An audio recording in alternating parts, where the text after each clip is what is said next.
Good morning and Happy New Year. My name is Father Frank Buckley. I am delighted to be your host of our morning meditation group, Flourishing During Challenging Times. Welcome. Today is Friday, January 1st, and I could not be more excited to be with all of you. As always, let's start with just a little mantra. Not only is today is going to be a great day, 2021 is going to be a great year. And I cannot think of any better way to begin it than with a contemplative community focused on a morning practice, giving this first hour to God. If you're new to our meditation community, welcome. You have found the best community in Hollywood. This is a three-part program. On Fridays, we do a little something different. We always begin with inspiration, but on Friday, the inspiration is always around a poem.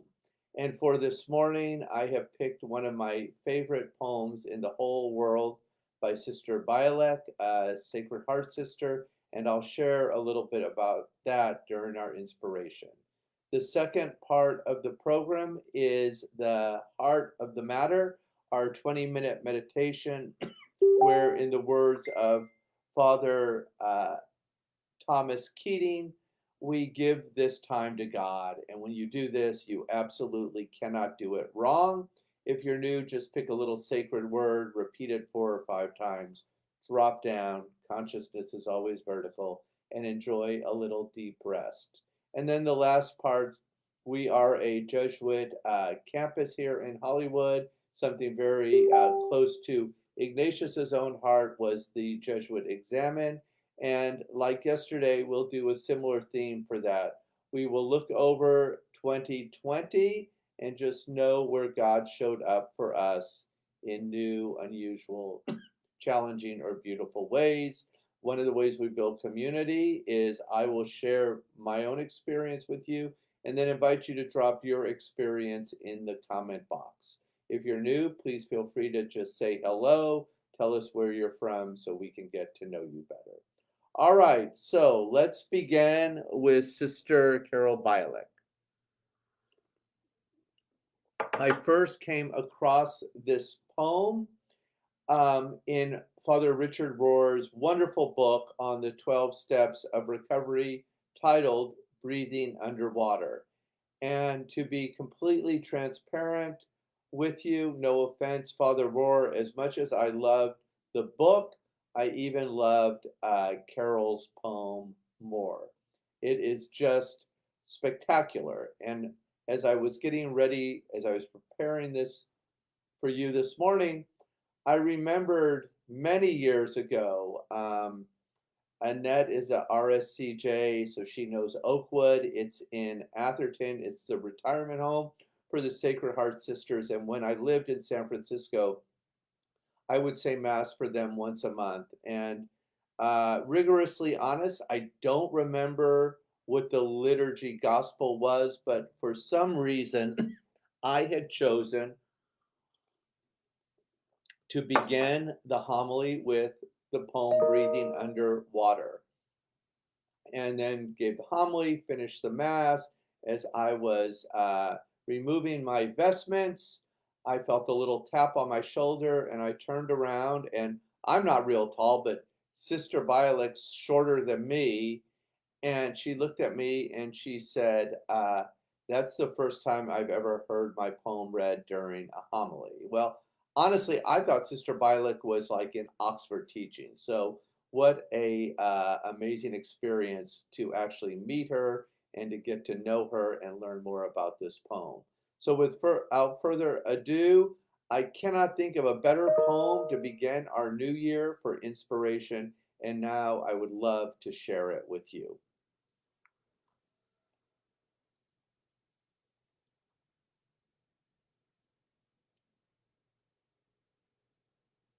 Breathing Underwater by Sister Carol Bialek, RSCJ.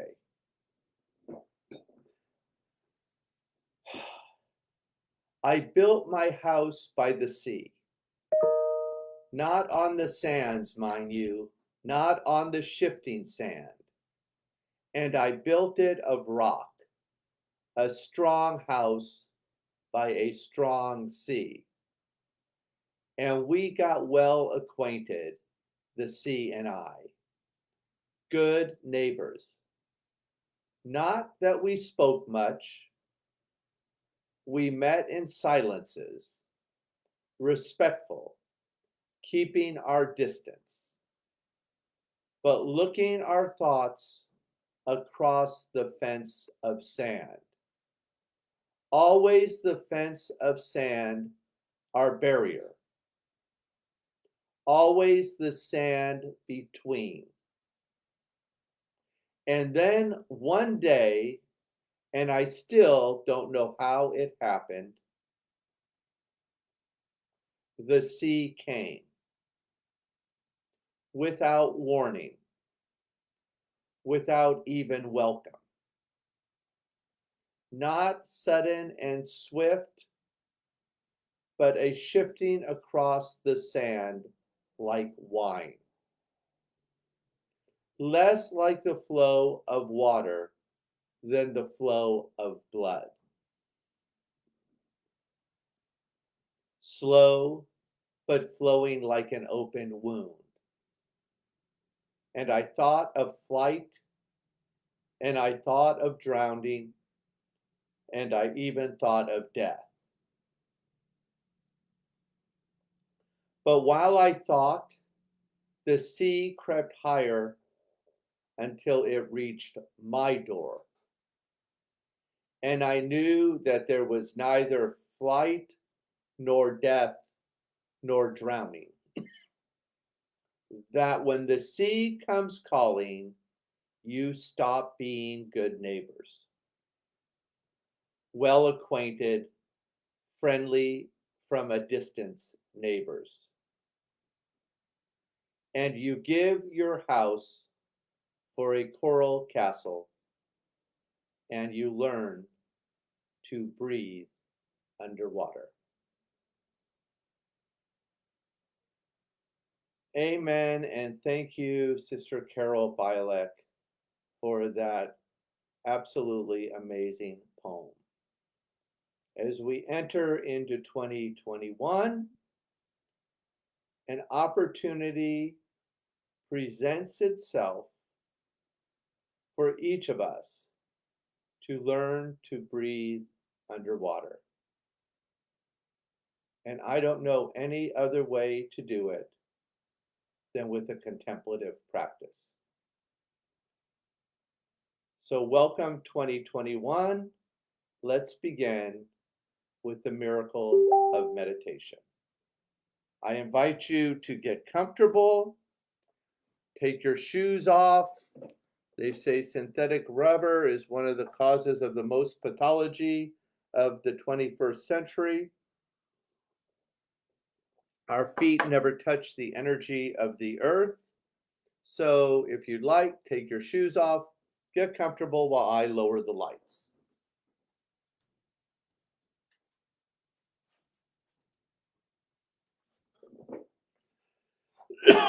Excuse me.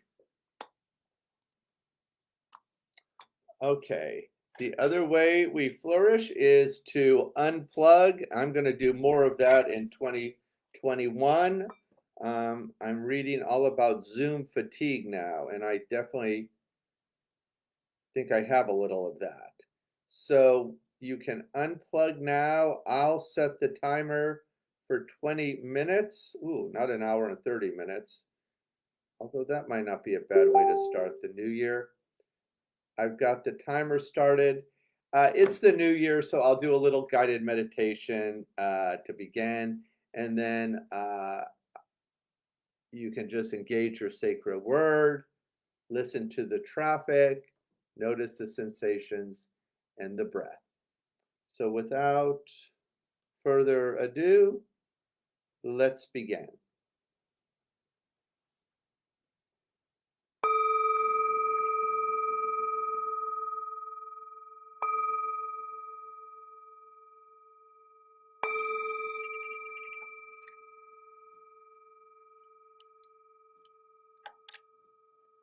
Listen, listen. The sound of this beautiful bell returns us to our true home. As always, let's begin with diaphragmatic breathing, that is, breathing deeply as possible into the lower tummy 3 times, in through the nose, out through the mouth, just in order to help us get grounded. Together as a community across the globe, inhale, open mouth, exhale. Beautiful. 2 more times. Inhale and exhale. God is as close to us as this air that we breathe. Last time, give it all you got. Inhale and exhale. Continue to breathe on your own. It's another year. Feel the feet pressed on to the green earth, our mother. As we begin this year, notice how solid she feels in this moment.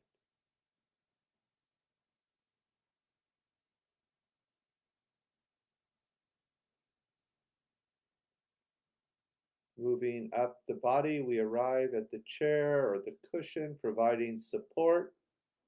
Let's take a moment and look over 2020.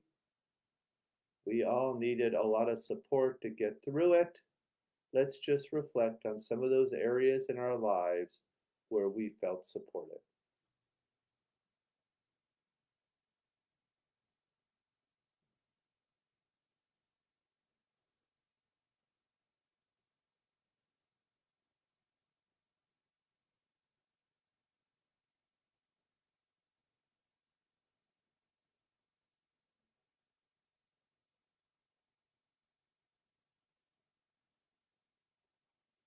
Just lean into that support a little as we begin the new year.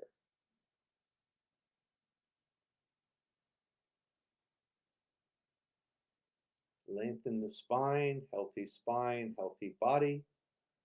Relax the shoulders, the place where anxiety and tension can kind of hang out.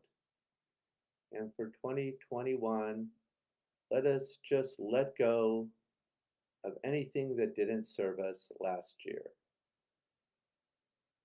Let go, surrender, go over to the winning side. Raise the white flag.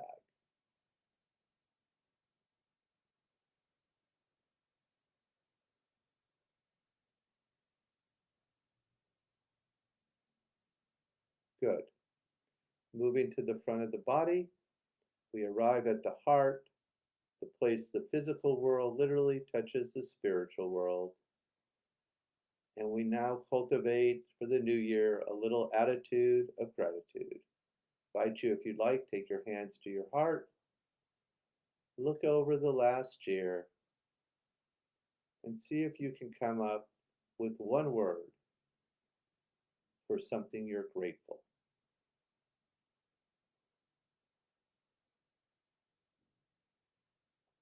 Gently place it towards the back of your heart.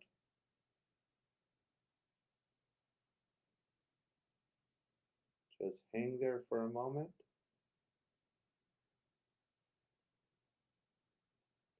And as a community, let's breathe one time into that gratitude. Deep inhale. Exhale, release the hands, and just notice what you feel.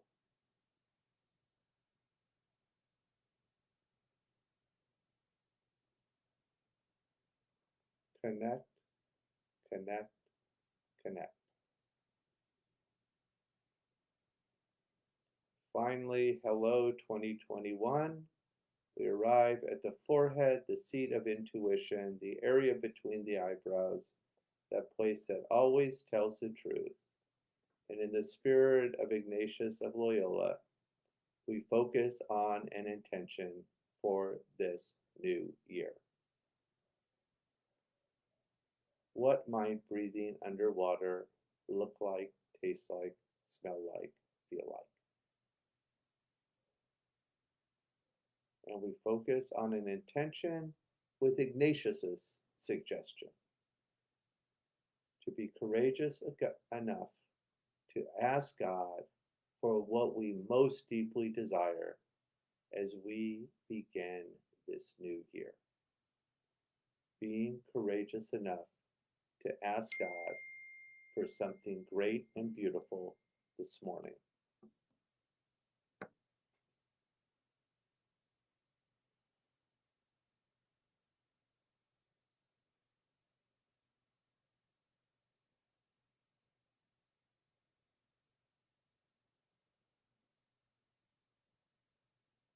And as a community, let's seal our intention with an inhale and an exhale. Take the attention to the breath. Engage your sacred word 4 or 5 times. Drop down and enjoy a little deep rest as we begin this beautiful new year. Please continue.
Gently bring your attention back to the room.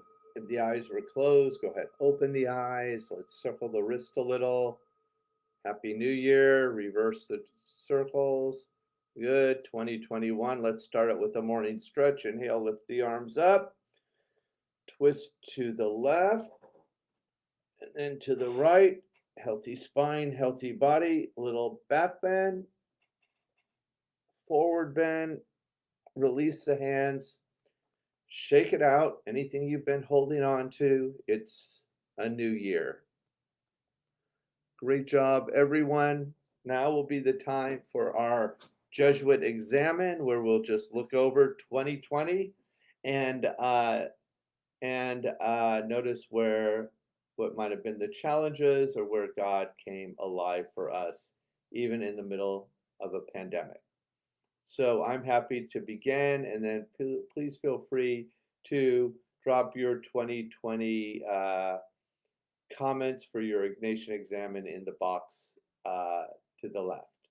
So for me, looking back over the year, we live our lives moving forward. I really truly believe we only come to understand them looking backward. So as we take a step back and look over 2020, the areas that I've noticed God came alive for me in really surprising and remarkable ways will be, let me begin first by just saying how proud I have been of Blessed Sacrament, our Jesuit campus here in Hollywood, as the physical doors of the church got locked. We saw our parish actually move in the direction of the dream of Pope Francis. I want a church that is dirty, broken, and hurting from being on the streets. And this has happened in so many beautiful ways by the whole community of Blessed Sacrament coming together. The Spanish speaking, the Filipino, the Jesuit alumni, the school, everyone came together. And where I saw the most remarkable place was where we reached out to those on the streets who are especially hurting during this pandemic.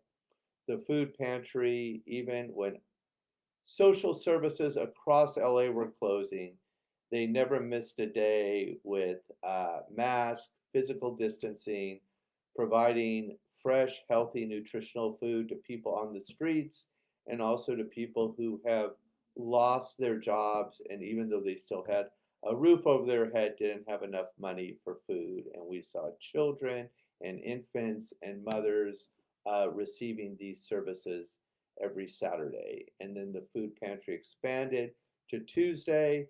And then in a way, I've got a pretty good imagination. I couldn't have even imagined. Brother Henry came and started Genevieve's Garden. And, you know, hats off to you, Brother Henry, and the volunteers.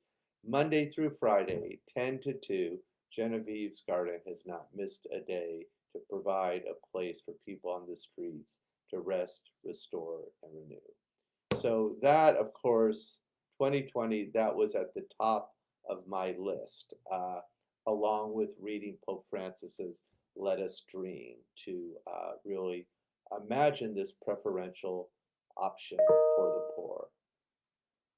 The second place, I really noticed God come alive for me. Many of you know I'm a Jesuit priest and a clinical psychologist, and I have a real love for clinical work. And to my surprise, when everything shut down teletherapy kicked in, and I've been able to do some work that I've only dreamed about.